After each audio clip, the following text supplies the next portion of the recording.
If only my lathe was a milling machine. Rodney.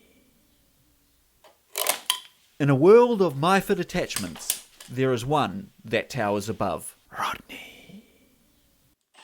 I'm guessing it was invented by a guy called Rodney. This is very exciting. I've never done a Rodney before.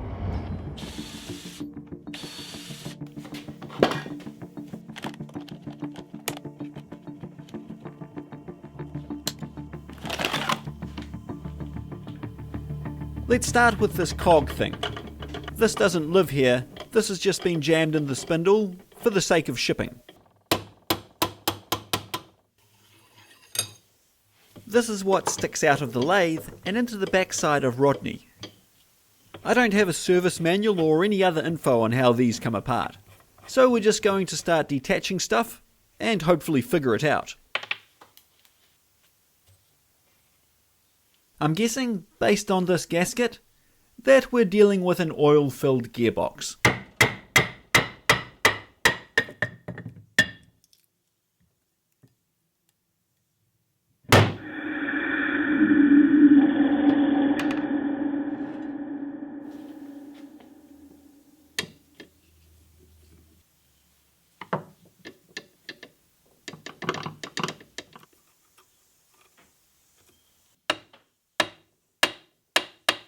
I've removed the obvious set screws, and nothing seems to be moving. Oh!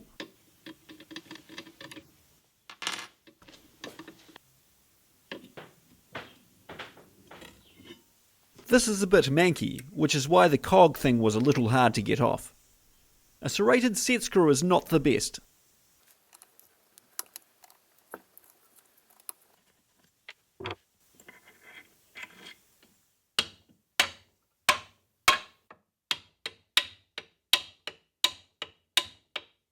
Now I have movement, but it doesn't seem to be helping.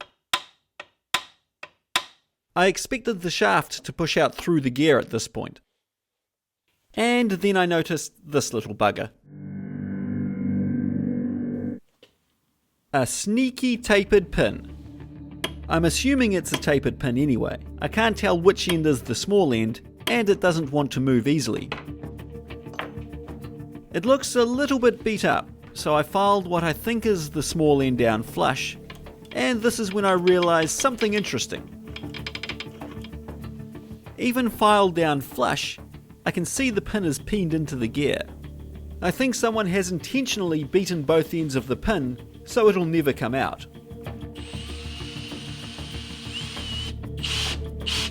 So my plan is to drill away the top of the pin and a little bit of the gear.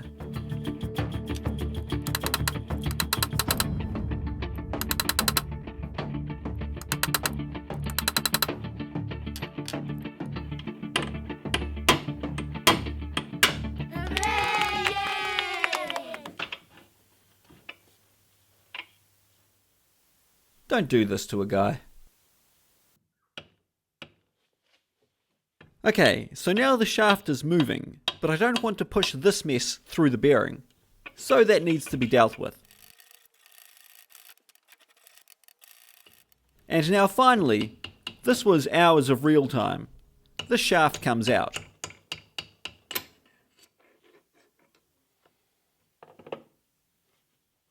Now you can see the other bevel gear.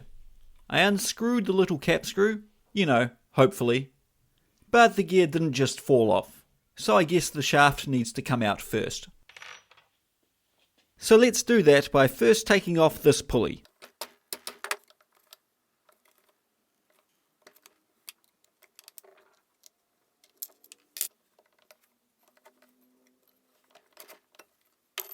Now the bolts connecting the castings are exposed, and if you're following along at home, it would be a little less cumbersome to separate the castings first, and then drive the vertical shaft out. But it only took a few light taps with the leather shaft remover tool, so no big deal in my case. And now you can see the set screw securing the second bevel gear. There's no way to access this in place.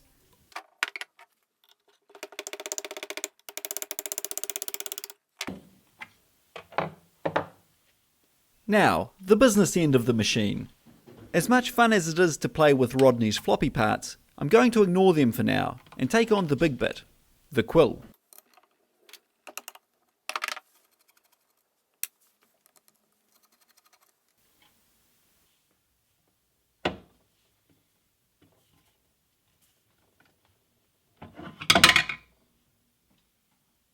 The quill handle has a little set screw in it to hold the lever in mid position, which is unnecessary in this case because the lever is rusted in place.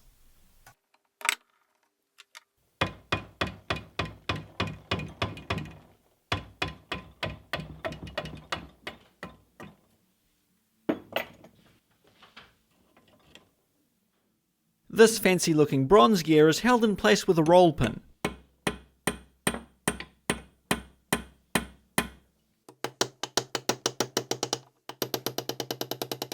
Which didn't put up too much of a fight.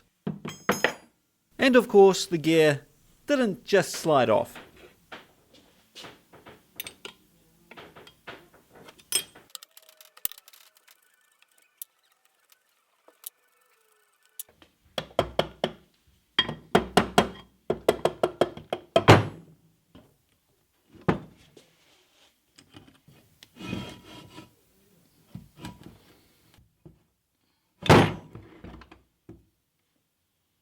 And now I have access to remove this odd looking lever system.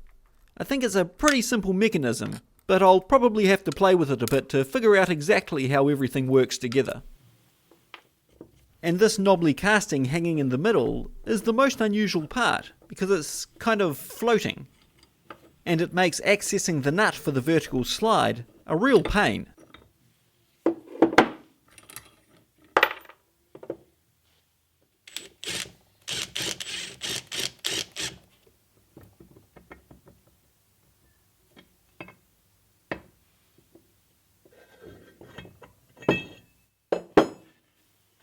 We're not quite done with dismantling yet. Removing this drive dog wheel thing gives access to another bearing.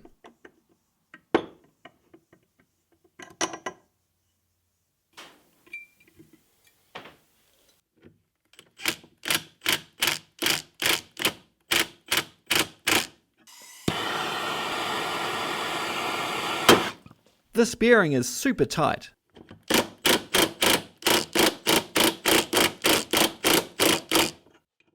Both around the aluminium boss and inside the pulley. I have no idea why.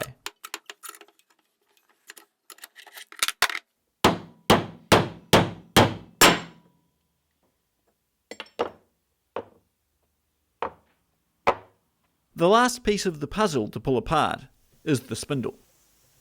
And as you can see, the bearings are completely rogered.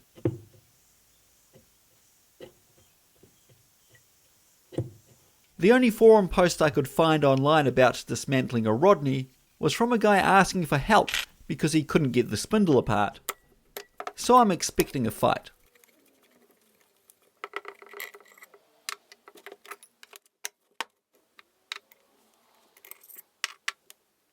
Okay, so there's the inside of the spindle.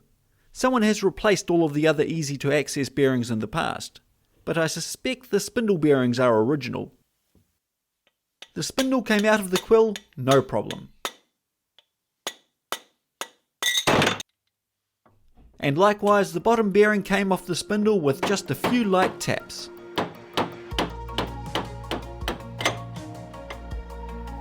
As you can see, the second bearing came out even easier. Well, most of it. And now I have a problem. The outside race is stuck inside the quill, and it sits in a recess which leaves nothing to press against. If I can't get the bearing race out, this machine is effectively scrap. It took me a while. I tried several different pokey things, but eventually found that this screwdriver was just the right shape to catch the edge of the bearing race. And it came out pretty easily once I could give it a whack.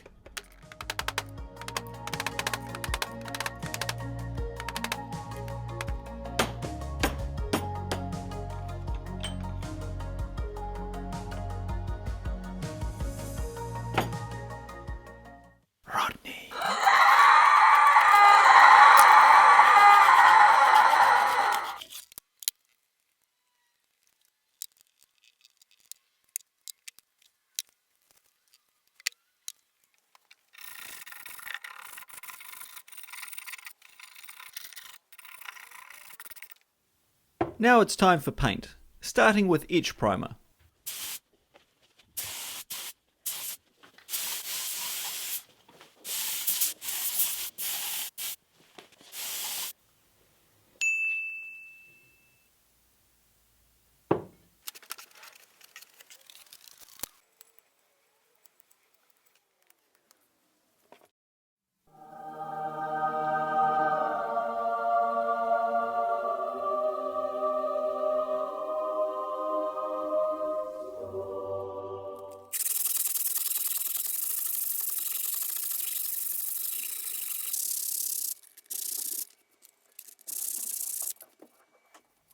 Now the plastic lid needs to be treated differently. First of all, I didn't use paint stripper in case it melts this plastic. I'll sand the paint off instead. And secondly, I noticed this old repair. It feels pretty good, but I'm going to add epoxy to both sides anyway. I'd rather know for sure that it's strong enough that it doesn't crack after the painting is done. So I'm grooving out roughly about 1/4 of the depth from each side, and filling that with epoxy.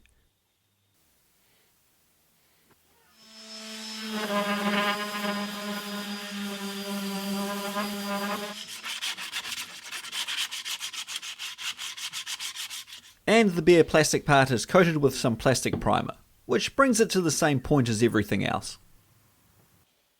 Now it's primer time. I'm going to cover everything in a couple of coats of this epoxy primer. I sprayed the parts outside, there were people around so I didn't feel like setting up a camera, but here's the end result.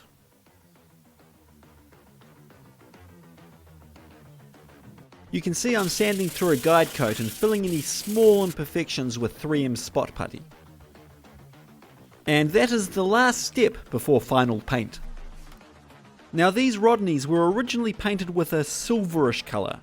I say ish because it was silver with a hint of cow shit.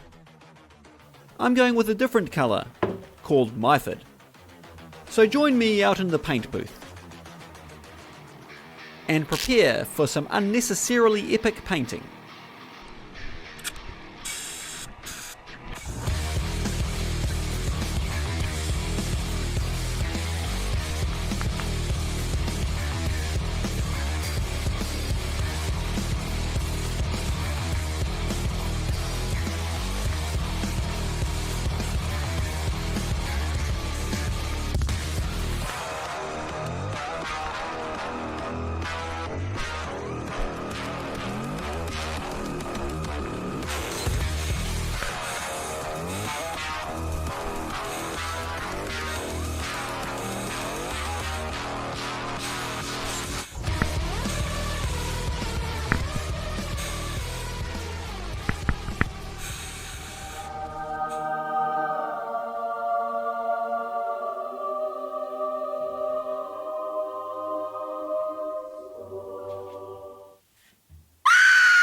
Okay, look, I have excuses.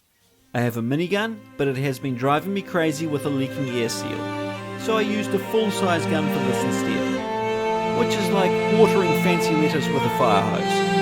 I'm shooting half trigger at the most, except I distinctly remember off balance whilst painting his face. It doesn't matter, I might be able to fix it.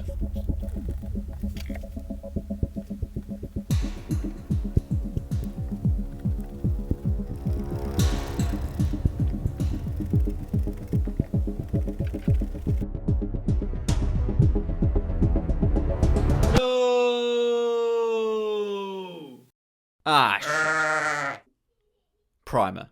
Oh well, it could do with another coat. Okay, time for some machining. This is part of the lever assembly. Look at it. This threaded part has obviously been made by a guy. And this? There's no way this has worn out to this extent. I have to assume it was machined like this by a woodworker. You know, the guys who chop down trees. Anyway, how or why is not important. To the lathe!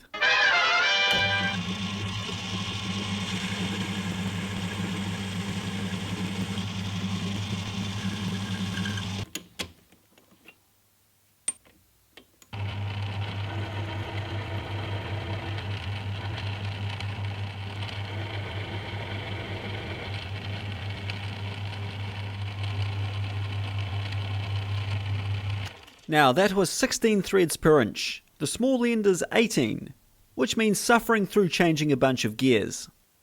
If only I had a quick change gearbox.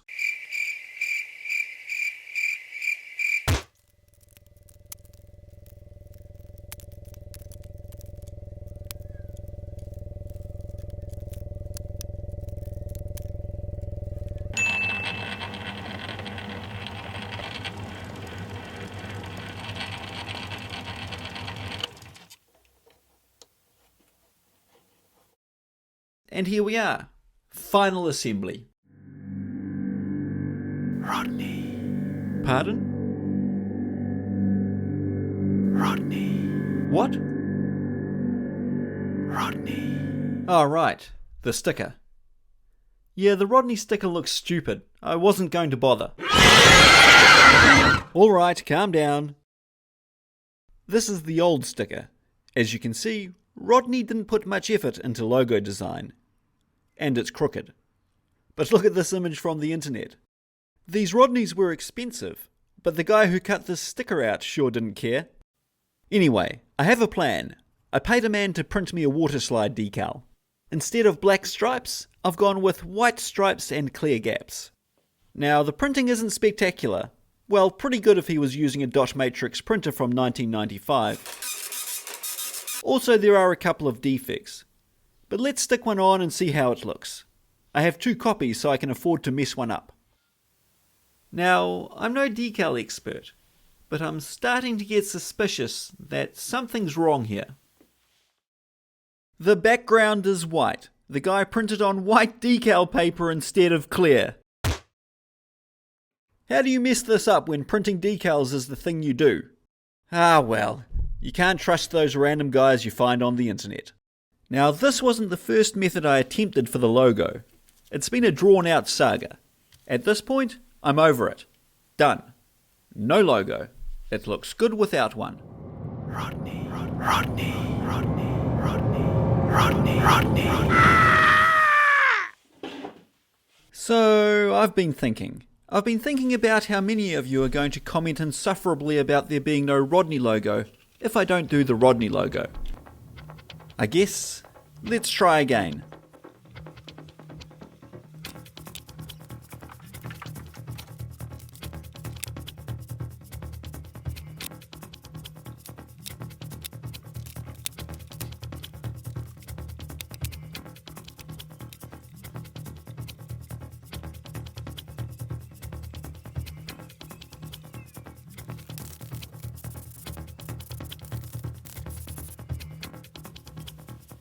I'm really hoping the masking tape comes off cleanly.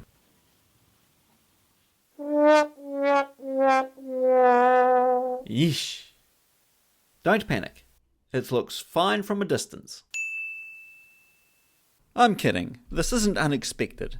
I'll do a bit of tidying up with a brush and a razor blade.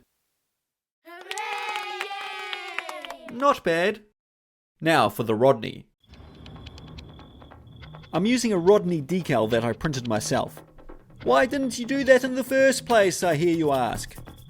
Well, I needed white on clear, and my printer doesn't print white. Now, a decal isn't going to last 5 minutes in a workshop, so I buried it all under 4 coats of clear.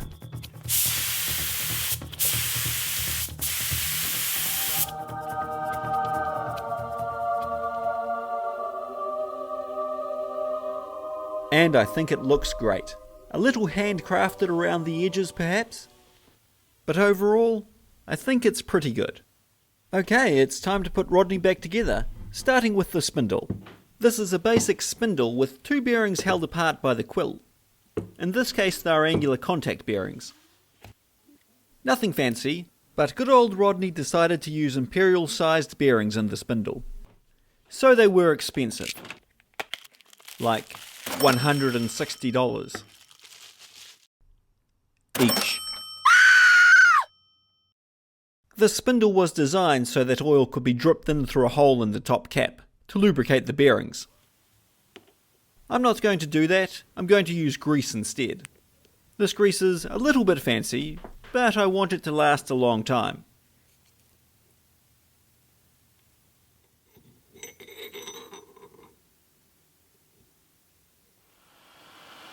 I'm using this bar of steel as a hot plate to put some heat into the bearings.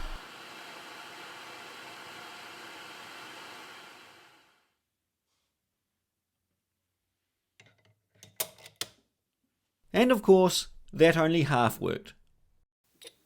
In the chaos I didn't push record, but this is how I gently tapped the bearing the rest of the way home, using the flat side of the Yankee. And now the quill goes on. The quill is a pretty easy fit.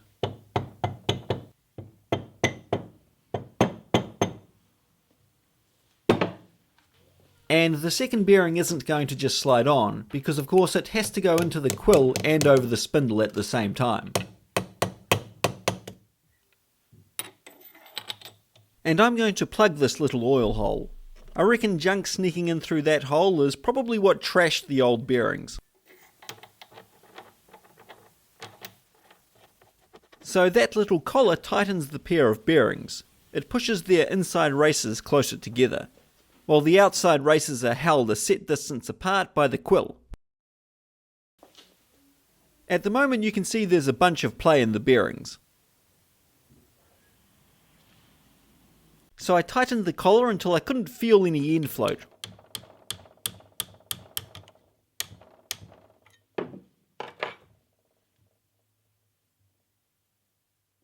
And now checking with the indicator, you can see there's still a couple of thousandths of an inch end float. So at this point, a couple more taps to get rid of that last little bit, and making sure the spindle still spins freely. Alright, I'm a long way in to find out if I've bought a piece of junk or not. But let's see. Ooh, 3 thou is quite a bit, even at the end of a test bar. I could give the test bar a tap to make sure it's seated properly, but if there is a burr or swarf or whatever causing this run out, I don't want to transfer that damage to my test bar. So let's take a direct reading off the spindle first and see if the spindle itself is running true. Wow, okay, that's surprisingly good. I know I could be using a test indicator with a finer resolution, but still, that needle is barely moving. Let's recheck the taper with a dead center.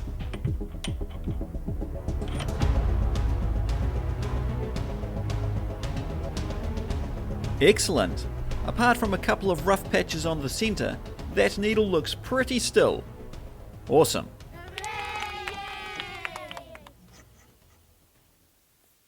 I need to replace this buggered pin.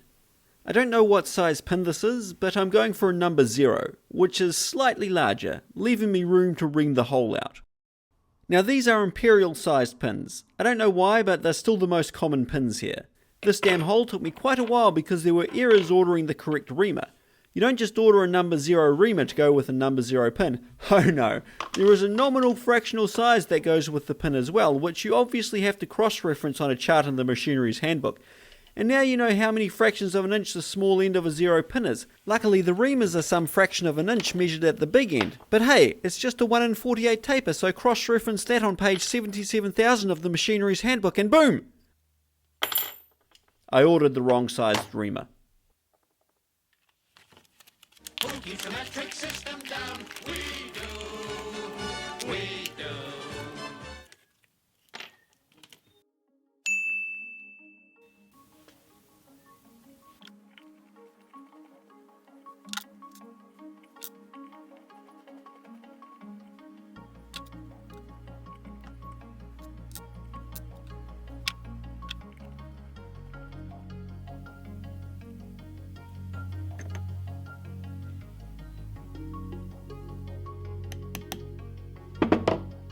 The big end still needs to be cut down a little, but I do like to leave my taper pins sticking out on both sides. This is the vertical shaft which holds the other bevel gear. As you can see, it's only held on with a set screw. I think the other taper pin was a user modification, and I'm going to do the same here.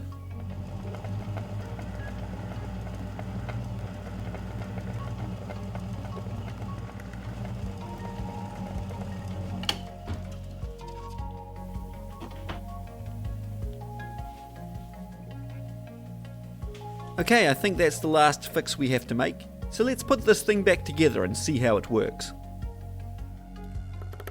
It basically goes back together how it came apart. It's not complicated. But just in case you're the other guy in the world putting a Rodney back together, I did make things harder than they needed to be. Here, for example, there was really no point pushing the shaft in before the bearing retainer plate was attached.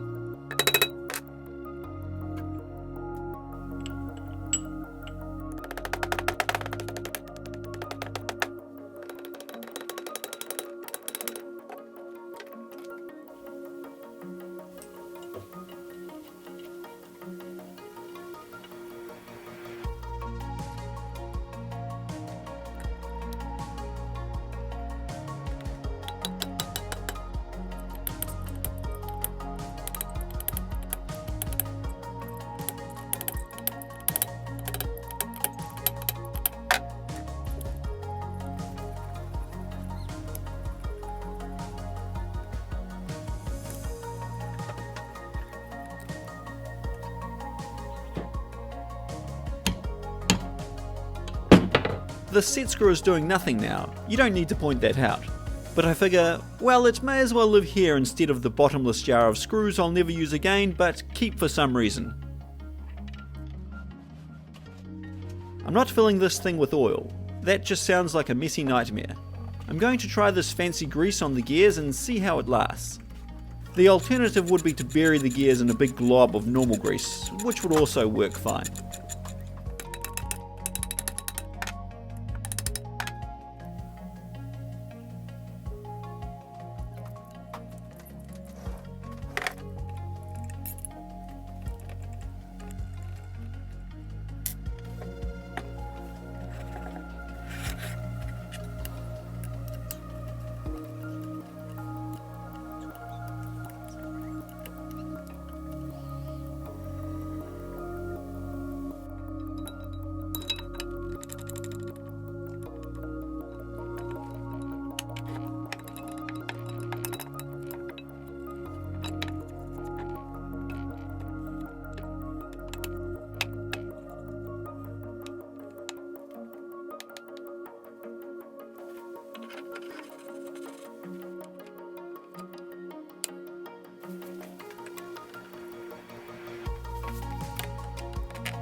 So a tip for that one other Rodney reassembler out there.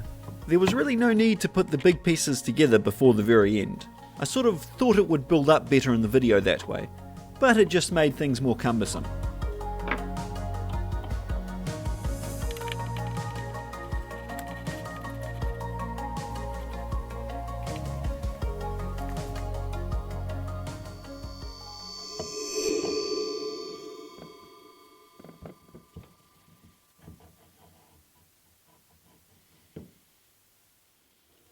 So that's the spindle and quill part of the machine assembled, and it seems to work as it should. But this lever mechanism feels really awkward, like it's bound up. And I noticed that this main locking nut isn't sitting flat. So that probably means the bolt, which is also the axle for the fine adjust mechanism, isn't straight, for some reason. And I think we can do better. So off it comes. I suspect this plate is the culprit. It's probably bent from over-tightening.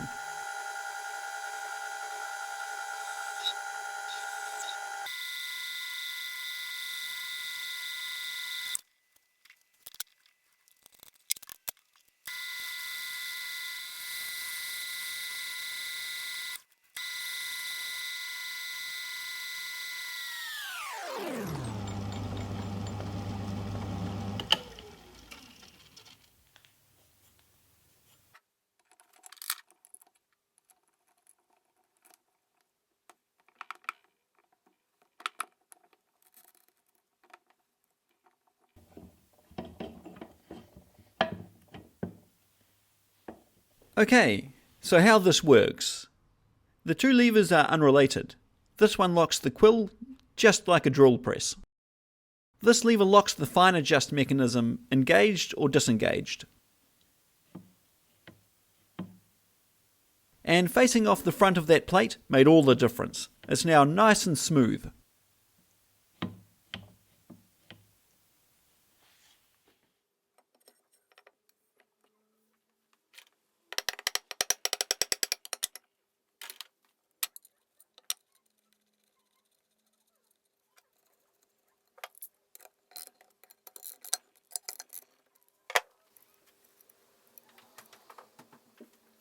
Now, I didn't really like the way this pulley was going on, so I pushed it on all of the way.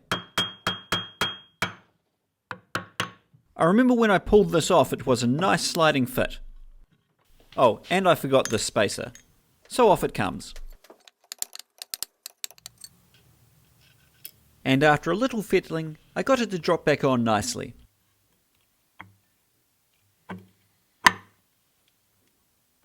The bearing inside this other pulley is really tight, and it's even tighter going over the aluminium boss on the head casting. I forgot that I had to use heat to get it off. I've got a block under here to support the head casting, and I'm being very gentle with the hammer, but this would have been 10 times easier and faster if I took the head casting off and sat it flat on the bench. Like I said, I forgot how tight the bearing was coming off, so I kept expecting it would get to that point where it just dropped the rest of the way nice and easy. Anyway, it worked out fine. But now I had a real challenge on my hands. Holy moly, this belt is tight. This new belt is the same size designation as the old belt, but the old one is slightly longer, so I quickly switched to that. But still, there was just no way.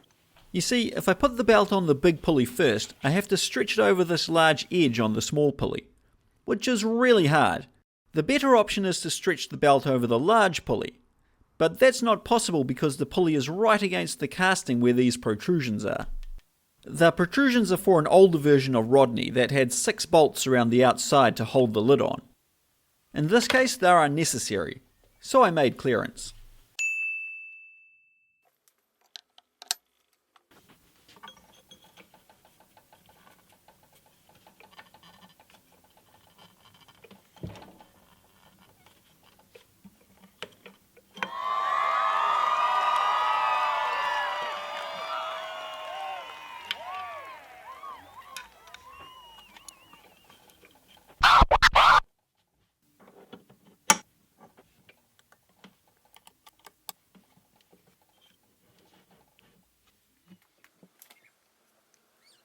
The little brass screws snug the Rodney up against the lathe bed.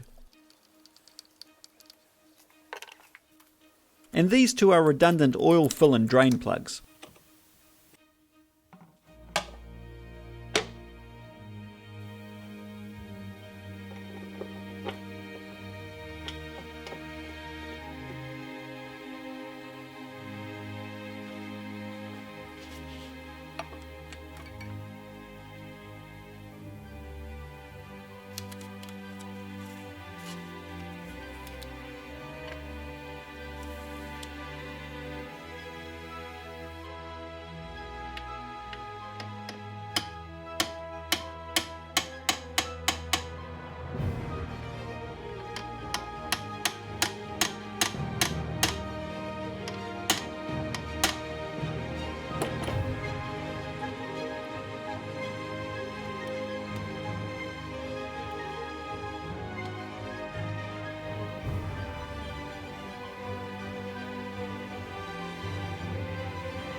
Enough panning shots already. We've got a Rodney to run.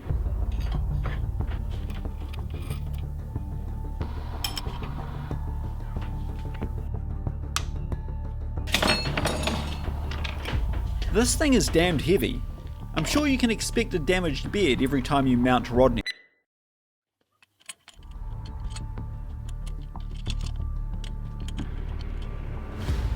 Okay, make sure we're in slow speed. Yep. 3, 2, 1. Nice. Let's try maximum.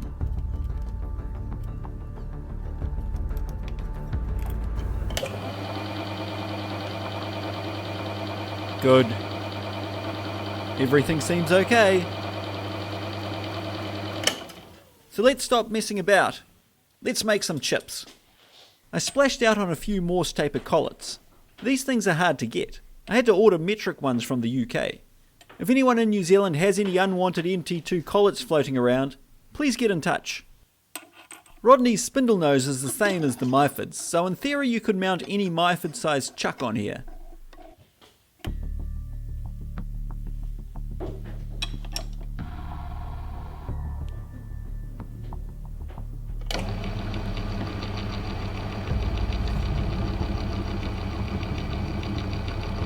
Engage fine feed.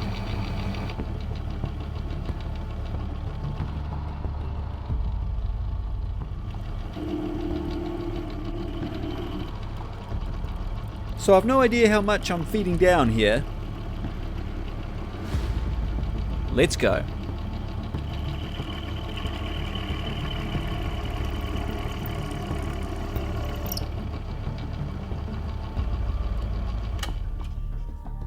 Oh, that's almost nothing. Talk about an anticlimax. More aggression required.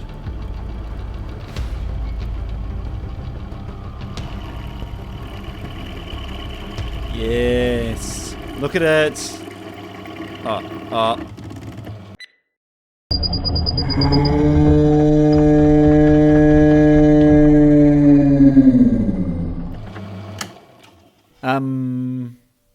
Mistakes were made. So it turns out that that first cut was about 2mm deep, and I didn't have the saddle locked down very well.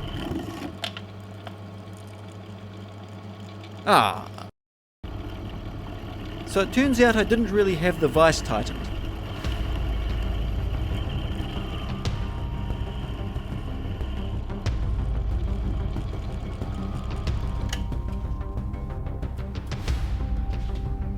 So that was about 1/3 of a millimetre, or say 15 thousandths. And that was easy. Let's try something more challenging. This slot is almost 1mm deep. I mean, it's no Bridgeport, but compared to using a vertical milling attachment on a lathe, this is pretty good.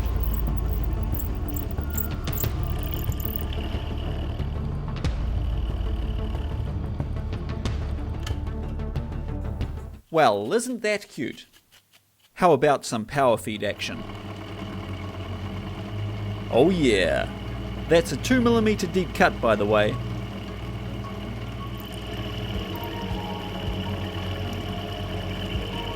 Alright, I think that's about it. Final thoughts.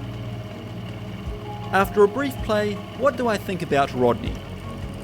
You're much better off putting your money towards a cheap benchtop milling machine. Okay, hear me out. A Rodney is worth a fair chunk of coin. I think its value as a rare Myford collectible probably exceeds its actual value as a milling machine.